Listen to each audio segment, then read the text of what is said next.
show up.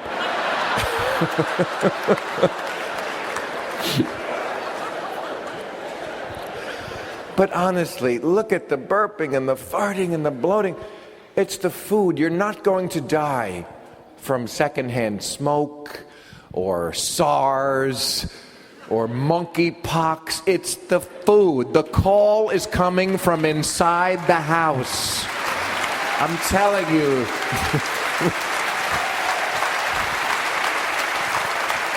The killer is not West Nile or avian flu or shark attacks. It's the buffalo wings.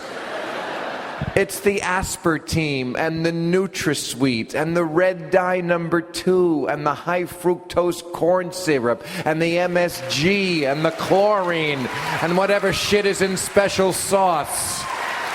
It's the steroids, hormones, and antibiotics that are in the beef. I wouldn't touch a hot dog unless you put a condom on it. You realize that the job of a hot dog is to use parts of the animal that the Chinese can't figure out how to make into a belt? That...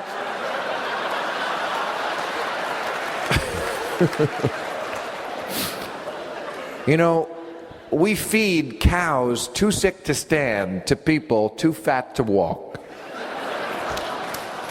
And then we wonder why these diseases spring up. Mad cow and AIDS and Ebola. You know, nature, it doesn't ask a lot. It really doesn't.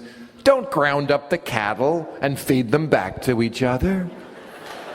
And don't fuck the monkeys, you know, not big requests.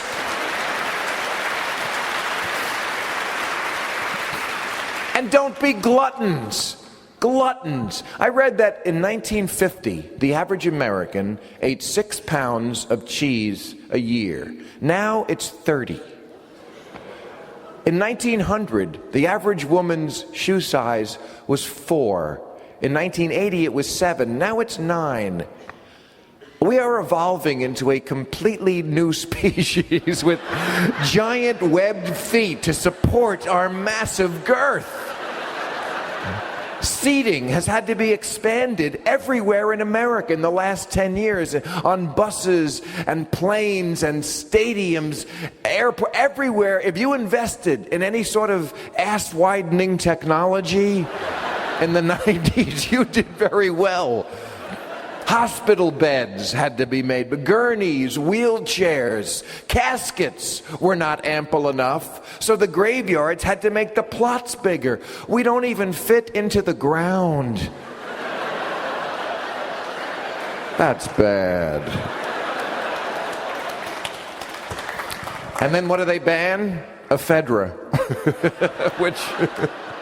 which I'm sure is not good for you, but it is something that helps you lose weight. It just amused me that that's what they ban. It always amuses me when the government protects me by banning something, because you know what, the government, they really have my best interest at heart, especially when it comes to food and drugs. That's not about campaign contributions and money. No. Like with Canadian drugs, they're protecting us. You know, a lot of Americans would like to get prescription Canadian drugs because they're cheaper, but the government says, no, you can't. We don't know if they're safe. It's from Canada.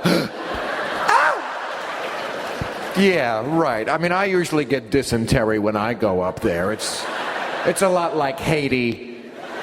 Yeah, I mean, the thought of these filthy native tribesmen in Toronto brewing up batches of Zoloft in their unclean cast iron pots. Thank you, government, for protecting me. But ephedra, that one surprised me. They must have missed a payment.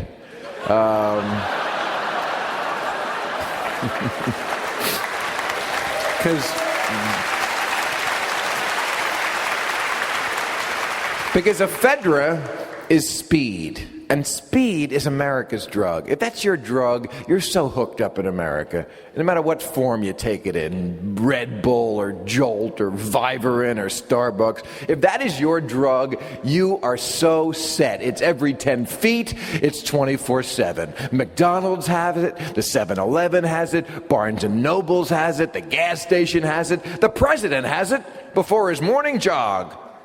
If that's your drug, you're set, because speed is good for the prime directive, greed. Pot? No. Pot makes you eat macaroni out of a big green bowl. That's not good for the prime directive. But speed is good for greed. Get the workers back to work. Get the coffee in them. Get the hamsters back on the wheel.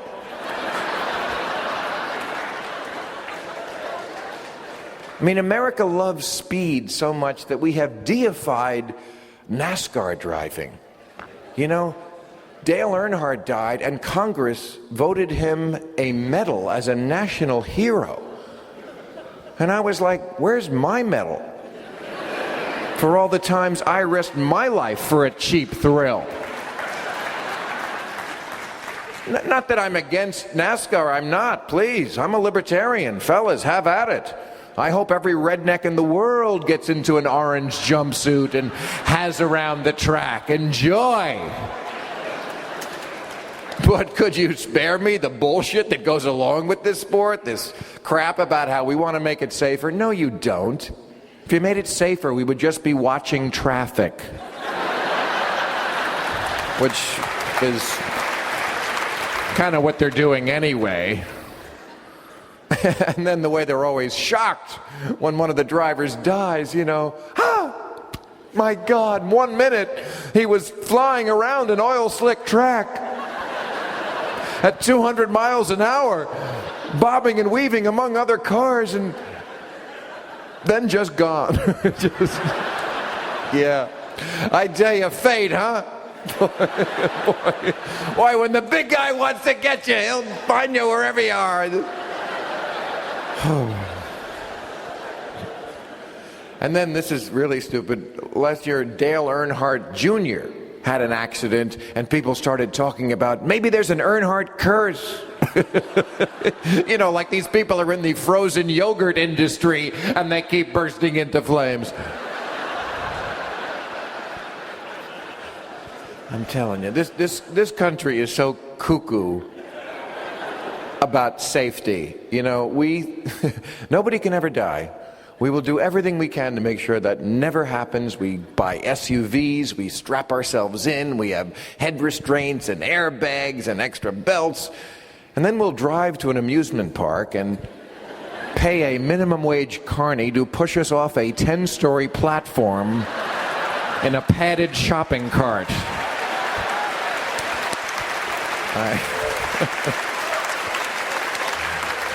Every accident that ever happens, no matter how freakish, people say, we have to make sure it never happens again. You know, there was a tragedy that happened a couple of years ago in the middle of the Pacific Ocean. It was a tragedy. A Japanese fishing boat had the misfortune of being right under a surfacing American nuclear submarine. And it was a tragedy for the fishing boat. Our guys were fine. They were like, what the hell was that? You know. And then, of course, there have to be all these commissions and court-martials, and they brought the admiral up on charges, all to make sure it never happens again, as if it ever would. Have you ever been on the ocean? It's big.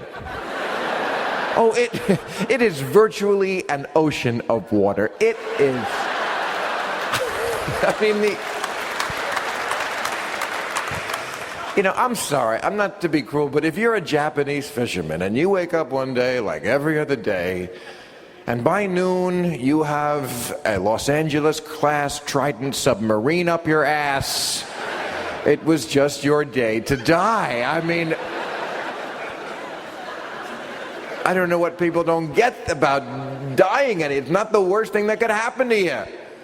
Death before dishonor, they used to say. Used to. But, you know, I'm pro-death. I always have been. I am. I'm pro-death penalty, although I think we should have a moratorium until they get the DNA testing right. My motto is, let's kill the right people. So I'm pro-death penalty. I'm certainly pro-choice. I'm pro-assisted suicide.